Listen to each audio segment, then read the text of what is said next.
नमस्कार मित्रमंडळी, मी दीपा गवी स्वागत करते तुम्हा सर्वांचं आपल्या यूट्यूब चॅनलवरती। तर मंडळी, आज आपण ना पिझ्झा सॉस बनवलेला आहे। तर सहसा काय होतं माहिती आहे का, बाहेरून जेव्हा आपण पिझ्झा सॉस आणतो ना तो शक्यतो जास्त दिवस टिकत नाही। मग घरच्या घरी फ्रेश पिझ्झा सॉस बनवूया आणि हव्या त्या पिझ्झासाठी आपण हा सॉस वापरू शकतो।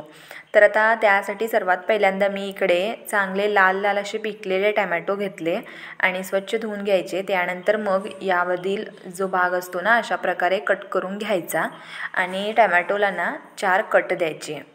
तर आता काय करायचं, टोमॅटो जे आहे शिजत ठेवायचं। तर मी इकडे 3च टोमॅटोचं सॉस बनवणार आहे आणि त्यासाठी मी इकडे पहिल्यांदा गरम पाणी करायला ठेवले आणि त्यामध्ये मग 3ही टोमॅटो घातले आणि त्यानंतर मग बाकीचं साहित्य चिरून घेतलं, जसं की कांदा, टोमॅटो आणि लसूण बारीक चॉप करायचं। आणि त्यानंतर मग टोमॅटो शिजले की त्यांना गॅस बंद करायचं आणि आपल्याकडे आईस क्यूब राहतो, ते आईस क्यूबच्या पाण्यामध्ये ना हे टोमॅटो घालायचे। तर ही प्रोसेस का करायची म्हणजे असं केल्याने आपल्या ज्या पिझ्झा सॉसला ना रंग छान लाल असा येतो, डार्क रेड असा येतो। आणि सेकंड थिंग म्हणजे आपला जे पिझ्झा सॉस आहे ना तो जास्त दिवस टिकतो सुद्धा आणि चवीला सुद्धा छान लागतो। त्यामुळे ही प्रोसेस तुम्ही नक्की करा। तर आता तुम्ही बघत आहात टोमॅटोच्या वरचे साल जे आहे सहज निघत आहे। तर आता साल अशा प्रकारे काढायचे आणि मिक्सरच्या भांड्यामध्ये सगळे टोमॅटो घालायचे।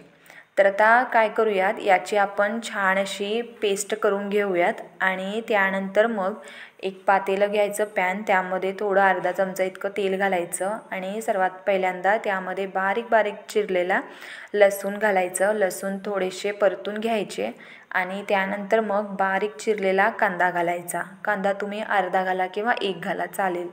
तर आता कांदासुद्धा थोडा पिंक ब्राऊनसारखा रंग आला की मग त्यानंतर आपण यामध्ये घालत आहोत अगदी बारीक चिरलेला टोमॅटो। तर आता टोमॅटो नक्की घाला, अशी प्रोसेस नक्की करा टोमॅटो घालायची। याने ना आपला पिझ्झा सॉस आणखीन छान टेस्टसुद्धा लागतो आणि जाडसर असा छान होतो, दाटसर असा।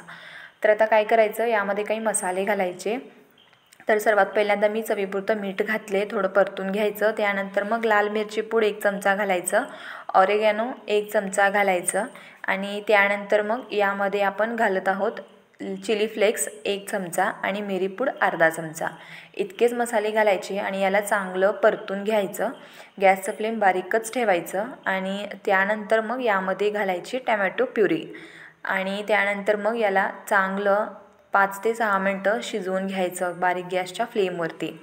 तर आता यामध्ये मी जे लाल मिरची पूड घातले ना 1 चमचा, ते अगदी ऑप्शनल आहे। जर तुम्ही लहान मुलांकरिता सॉस बनवत असाल तर लाल मिरची पूड नका घालू किंवा थोडं घातलात तरीही चालेल आणि जर मोठ्यांसाठी बनवत असाल तर लाल मिरची पूड नक्की घाला। आणि त्यानंतर मग काय करायचं, यामध्ये ना चांगलं 2 चमचे इतकं टोमॅटो केचप घालायचं आणि साखर असते ना आपल्याकडे ती 1 चमचा घालायची आणि त्यानंतर मग परत याला 5 ते 6 मिनटं चांगलं शिजवून घ्यायचं। शक्यतो दाटसर झालं पाहिजे अशा प्रकारे। आणि त्यानंतर मग तुम्ही बघतच आहात आपला पिझ्झा सॉस जो आहे तयार झालेला आहे। अगदी झटपट बनतो आणि फ्रेश असतो ना, त्यामुळे खूप छान लागतो पिझ्झासोबत।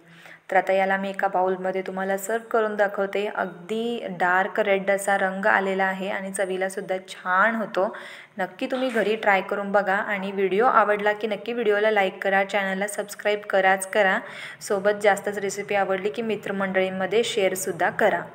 तर आता चला मग भेटू आपण पुन्हा अशाच चमचमीत रेसिपीजसोबत। तोपर्यंत स्वस्त रहा आणि मस्त रहा।